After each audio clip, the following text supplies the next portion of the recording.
and welcome to Scrapbooking Station. In this video we're looking at sketch number 2. It's a one-page layout, but I've got 6 one-page layouts along with some companions. So we're going to look at the sketch, we're going to look at a little drill down, we're going to do different sizes. So I've got 3 12 by 12s with their companions, 8 by 8 with its companion, and also 6 by 6, which you wouldn't think at first look you'd be able to do with this sketch. So I'm going to put the camera over my shoulder and we'll get started. This is the sketch we're going to be looking at in this video. It's from Marla Kress via Page Maps and my Paper Wishes message board. So this was another challenge. So I've got 3 photos and they're all portrait photos pretty much. And actually these photos take up very little space. So I know first off I'm going to increase the size of these photos because there's an awful lot of embellishing going on here. So I'm going to pick some photos of my daughter was here for a visit. We went downtown to visit my nephew, so I've got 3 portrait photos that I've got to fit into here. I've also got a great little keepsake because we went to visit Ponce City Market, and I've got this H&F burger logo thing that I'm probably going to split in half, but we're going to take a look at that in a little bit.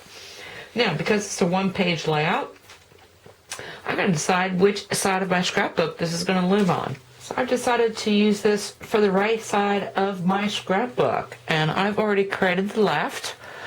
And so I've got this, which means that I have got embossing. I'm going to use the same pattern paper pack.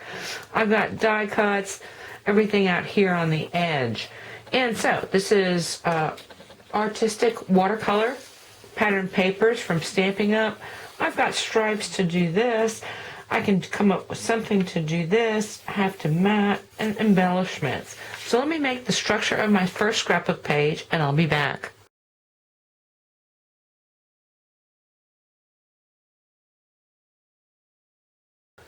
So I took that first photo because the first thing I'm considering are not only which patterns to choose, but also which portions of the patterns.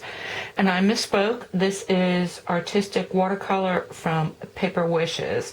And if you've seen these papers, they are very dimensional. They've got portions that are more interesting than others. So the first thing I'm thinking is that this initial or center panel needs to be kind of interesting. Remember, I'm working with a mirror, so that's why I put this portion here. The other thing, the all over stripe, I'm always looking for that in my pattern paper. And I used a kind of a leftover that I had because I used it somewhere else, and this finished block ends up being 10 by 8.5, so I need 1 1/2 strips here. And so I use this. You know what? I took the opportunity because if I were to continue or repeat this pattern, it would look like something like this. But I picked portions with more blue to go along with my center. So that's the first thing. Let me show you another photo. Okay, I think I have that as close as I can without going over. But the construction of this is not, I wouldn't say persnickety, but you want to make sure you're perpendicular. So notice that my grid paper is turned the other way because this, I think, is a 10 by 16. So I want my 12 inches to go this way because as I position this strip, I come in 1 inch on either side because I'm, again, working with a mirror. I want 1 inch off the top, 1 inch on the right in my case, and 1 inch on the bottom. And so I can position, well, first off, my base paper to be totally perpendicular, and then I'm going to use my ruler to measure 1 inch. It doesn't need to be a clear ruler. If you got one of these babies, you can do the same thing. And so as I position my strip, I'm going to start here, I'm going to go against this straight edge, and I'm going to glue this down. Then I'm going to do my panel, and I am going to move this over.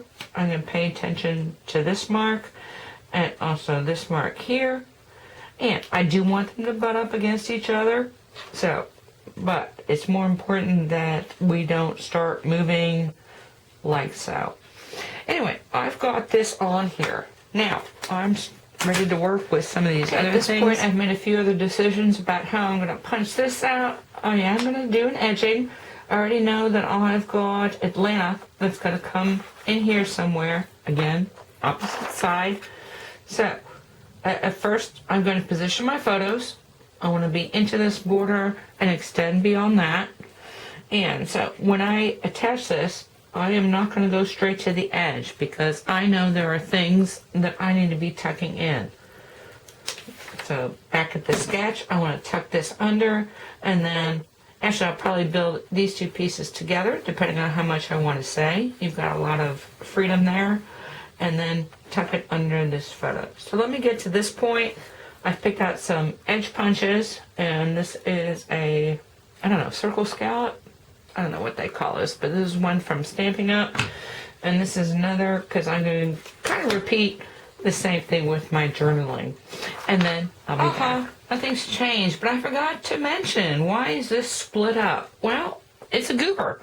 And a goober is always an opportunity. I didn't talk about these edging stickers, and I didn't talk about why this is split. Well, actually, I cut this too short. So you know what? I cut myself another, looks like another 1.5 inches. This way I'd get the right proportions. Actually, I didn't talk about that either. So your finished piece from end to end is going to be 8.5 across by 10.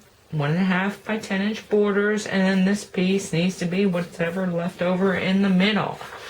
Now, when I did my edging, I did plan to go ahead and edge these sides, but since I had this split, I know where this photo is going to cover that up because I'm using something called thin line border stickers from Paper Wishes, and they're only 7 inches. So I've got plenty of space here to move in and out, and this way when I position this, wherever I position it, I've got plenty of leeway.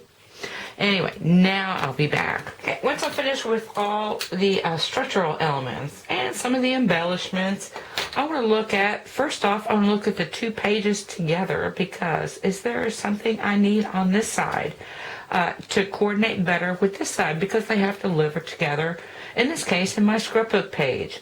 And I am really happy that my daughter happens to be wearing black because I've got black here, black here, black here. I'm going to use a black Sharpie marker for my journaling. So I've got balance there.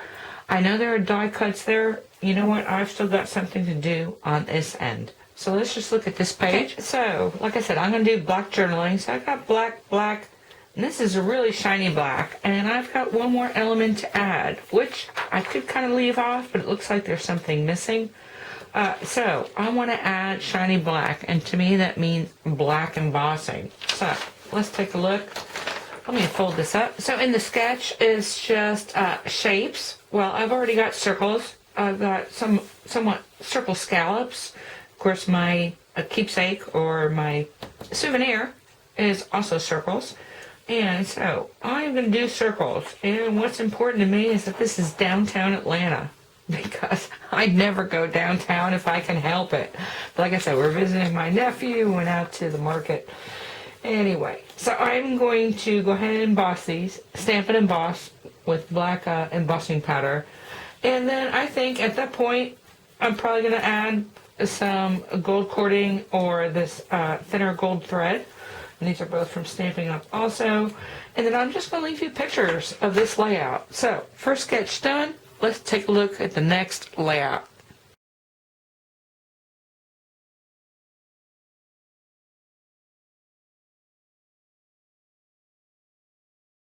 So here's my second project, and this one is a little bit different in that I picked a busier pattern, and this is called Bows and Arrows.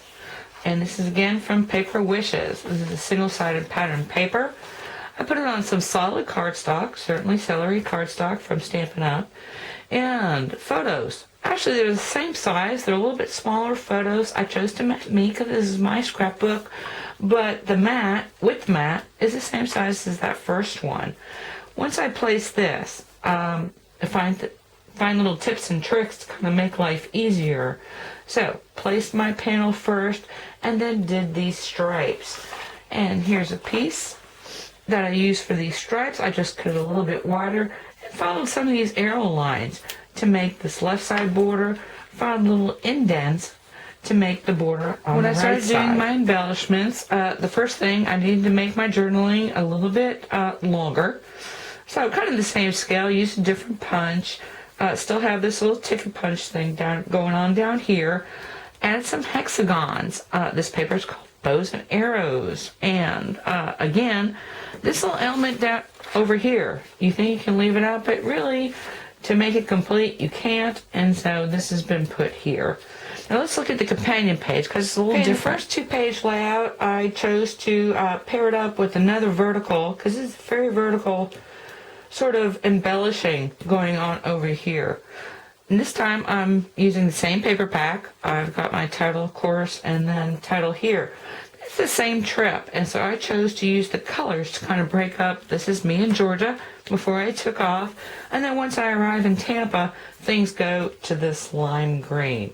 Anyway, what I wanted to share now is this sketch is very scalable. So these are the same photos, but different pattern papers. This is called Patchwork. It's from Paper Wishes also. So this is actually printed on 1/4-inch squares. So if you want to scale to an 8x8 page, this is for my brother. And you can see where I kind of changed what order everything's going in. I'm over here. Anyway, this is called Hot Potato because I kind of like the lettering as another title on my page. So I use that again here. And everything else is pretty much to scale. Now let me pull back and we'll look at how I paired this up. So here I did another vertical companion page, but same colors. I think I may have gone back to the first pattern paper.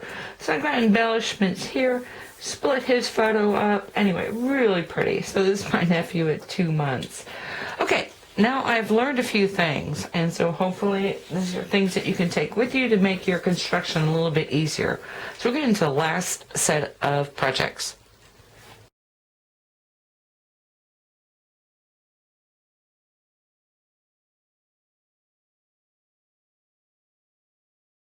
Okay, I am back to my sketch because this is about drilling down to basics, because I think you're going to find that your sketch is much more versatile and construction is easier and more economical. So first thing, you got a block of photos, or photo in this case. So I've highlighted all these in different colors. So your photo block is somewhere here centered. It's kind of moving off of this panel. This is a bordered panel, and I've been using it at 8.5 by 10.